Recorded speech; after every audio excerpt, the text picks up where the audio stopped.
We did an introduction on the cybersec. I explained a few things in the last video on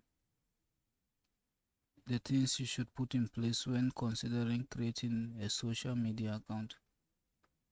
And almost all social medias, except if it's a spamming social media, except if they don't put your security in top priority and your privacy, there are three things they always consider whenever you are creating. One, for you to have a mobile authentication. That means you need to give them a phone number that is verified, and as I told you, make sure you register that phone number yourself. The reason is you can go to the network operator and welcome back your SIM if it gets missing, and you can still have your number and everything all in place. Then they always like to verify an email before the account is even created. Usually they send a message or a link. When you click on that link, they assume yes, the email is working. Then thirdly, they would like you to do a two-factor authentication. Other security measures include giving you a backup code that can be used, and that code is usually maybe a 4 to 6 digit, and they will give you about 4 to 12 of it, which you can use anytime to access your account, and it's usually a secret code. For financial applications like those that deals with crypto on the exchanges, usually they give you passphrases, which are a string of words like 10 to 12 words arranged in a particular pattern that you have to rearrange it for you to access your account. So those ones are intense security measures, but we are going to talk about three things on the Facebook. One, the phone number verification. Secondly, the email verification. And thirdly, we are going to look at the two-factor authentication. Now, for the two-factor authentication, they can ask you to install an authenticator app that generates a code after about every 6 seconds, 6 to 10 seconds. A different code is generated, and they would ask you for that code anytime you try to log in to a device for the first time.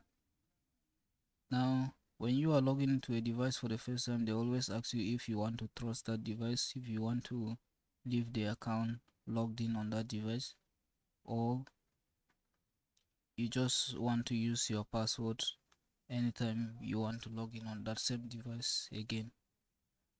That is a bad option if that device is not yours. They also have what we call the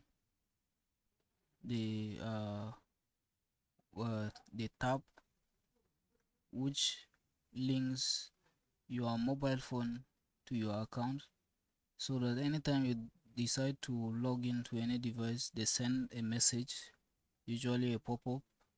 Are you the one trying to do this? If you click yes, then they allow the account to sign in. Even after putting the password, they won't allow the account to bypass that very point. So they can also maybe after you have clicked that, they will show a number on the device and tell you what number it is, to verify what number it is by pressing the same number on the mobile phone. That is used by the Gmail, and it's proves very efficient and great. So for the Facebook, I'm trying to log in on the web. So as you can see, we have here you can log in if you have a Facebook account already. Okay, then we have create account. As you can see, create a page. This is a new option, so before now you can just do it after you have logged in, and I think it's the same thing. They will always ask you to log into a particular account. So first you need to log into a Facebook account for you to go ahead with this. So this one is for the page. But what we want to do is we want to sign up to Facebook.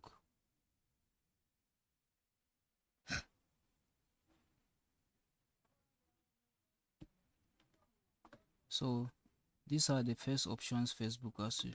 One, what's your first name? Secondly, what's your surname? Then it asks you for a mobile number or email. You can decide to sign up on Facebook with a mobile number. You can decide to use an email. Then thirdly, Facebook would ask you to create a new password. Then they also ask you for date of birth.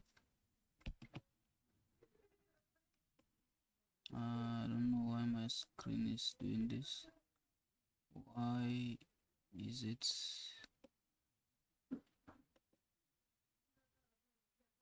Okay, so it asks for the date of birth. Oh,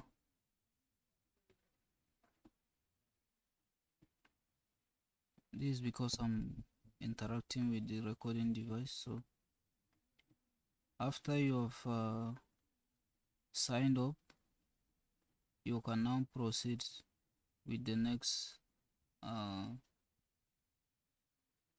option. I'm just going to run a quick sign up on the account that we are going to use, and we are going to secure that account. So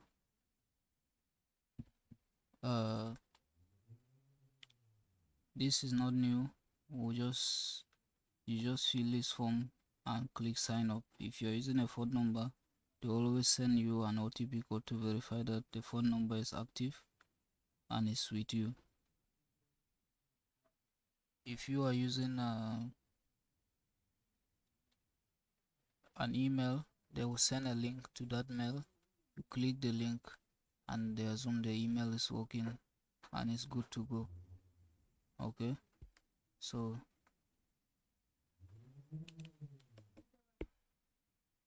I'm not going to use any of these options. So see you in the next video, where we are going to look at some privacy options within the Facebook. So thank you for watching this video. Remember to subscribe and follow us on Facebook, Instagram and Twitter. On Instagram you look for Real and Minto. On the Facebook it's just Edminto1. You can follow that account. On the on the YouTube channel, just click the subscribe button please. And on our Twitter you can use the Edminto. We have a parent account, the Gemkrook is a trademark. We also have Hands on Tech Now, it's also a trademark, so you can feel free to subscribe to those channels. The Hands on Tech Now, it's actually a channel where we teach programming, so I think we are going to be helpful in many aspects. So see you in the next video, and goodbye.